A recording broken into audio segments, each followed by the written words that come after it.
Hi Johnny, it's lovely to meet you. Nice to meet you, thank you. So the Rhyme Diary has got a little bit of everything in it. It's got goodies, baddies, it's got bromance, it's got comedy. Is this like the perfect film to flex your acting muscles? Well, I never thought about flexing my acting muscles, but I'll give it some consideration next time out. It was the perfect film, I think, to make for our dearly departed Dr. Hunter S. Thompson, who wrote the book, and with regard to the sort of combination of all the elements involved making the thing, certainly Bruce Robinson writing and directing, Amber Heard, Aaron Eckhart, Giovanni Ribisi, Michael Rispoli, that was perfection as far as I was concerned, you know, in terms of making a love letter, writing a love letter to Hunter, yeah. For the last Hunter S. Thompson film that you did, you stayed with him and you immersed yourself in his life. And if someone was to do the same with you, what would they find out about you? Yeah, that I like to dress up like a chicken. And just walk around the house. Nobody really notices anymore. I'm sure I've seen Brad Pitt do that. Yeah, no, I don't know, you know. Hunter was very brave. He was very generous to give me that amount of his life, to let me sponge off him for such a long time. I don't know if I could do that, you know. I'm not sure I'm ready for somebody to come, you know, sniffing around and trying to steal bits of my soul. And probably some of your belongings as well. Yeah, maybe a few belongings.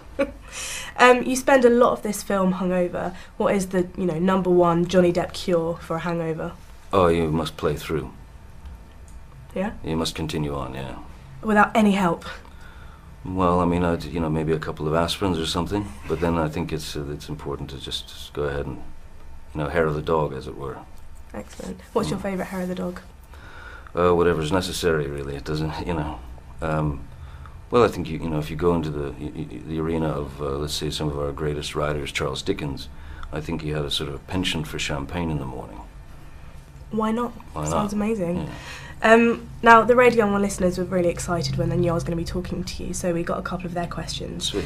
Natalie Chance asked, if you had to pick an actor to portray you, who would it be? If I had to pick an actor to portray me, who would it be? Let's see. You know, I was asked something like this earlier, but here's what I think.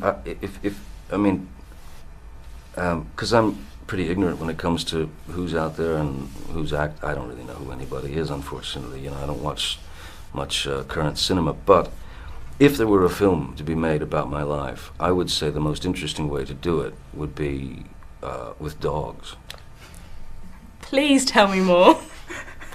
Just to have a dog play me, some clochard, some kind of, little savage street dog. I see you as like a Shih Tzu or something. A Shih Tzu? Yeah. Well, there you have it. Let's have a savage Shih Tzu then. And Steve asked, what's your top tip for maintaining your facial hair? Maintaining my facial hair? Mm-hmm. Well, the mere fact that I can't grow much is probably my top tip. I'm one of those who's not allowed a beard. I only get this kind of, drug dealer looking extravaganza. Everything else is I've got 3 hairs here and about 7 over here. Nice. And a lot of our listeners kind of wanted to know, for some reason, if someone had a fight with someone else, who would win. So if, for example, Captain Jack had a fight with Edward Scissorhands, who would win? Captain Jack would kill him. He would absolutely destroy him. Amazing. Yeah. Now, you've been quoted as saying that that music is your first love. Yeah. And Radio 1 DJ Zane Lowe is doing like a masterpiece programme, and he does these every so often for bands and their albums. And he's doing Oasis's album, Definitely Maybe. So can you, I've heard that you're a massive fan of Oasis. Yeah. What did you first make of Definitely Maybe when it came out? Definitely Maybe was that the first one? Yeah, that was the first one. I thought it was a masterpiece. I thought the songwriting was brilliant. I thought that the production was brilliant. The vocals, everything. Guitar sound, obviously Live Forever is this anthemic kind of song that stays with you forever and ever. It's endless. It's still brand new.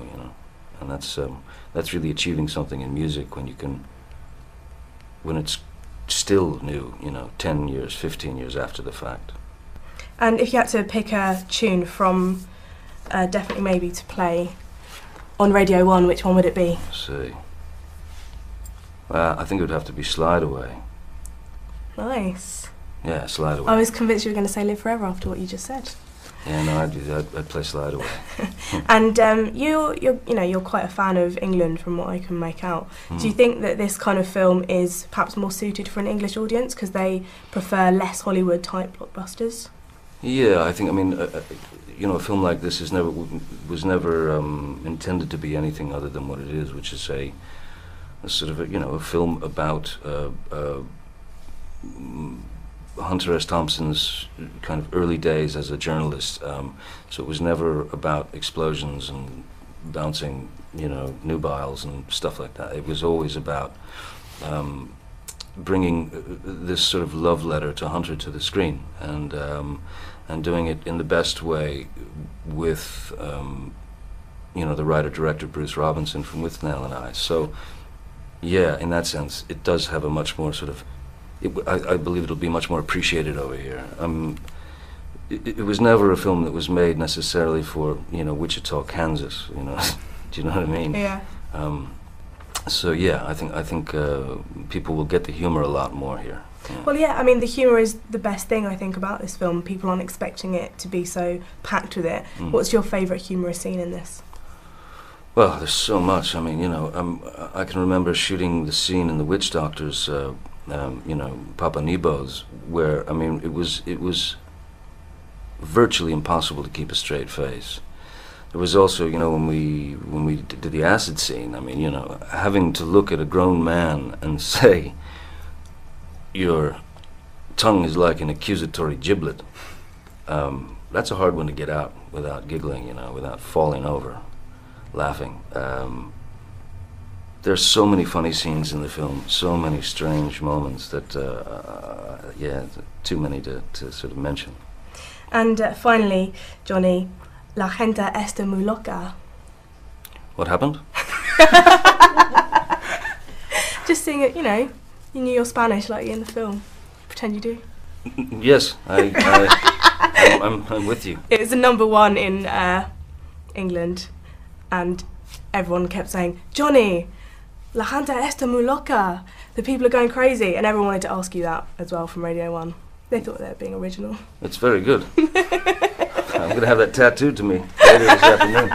You ought to, I think Yeah, so. I Thank will. you so much. It was so lovely to meet Thank you, darling. Cheers. Pleasure. Thanks. Real pleasure.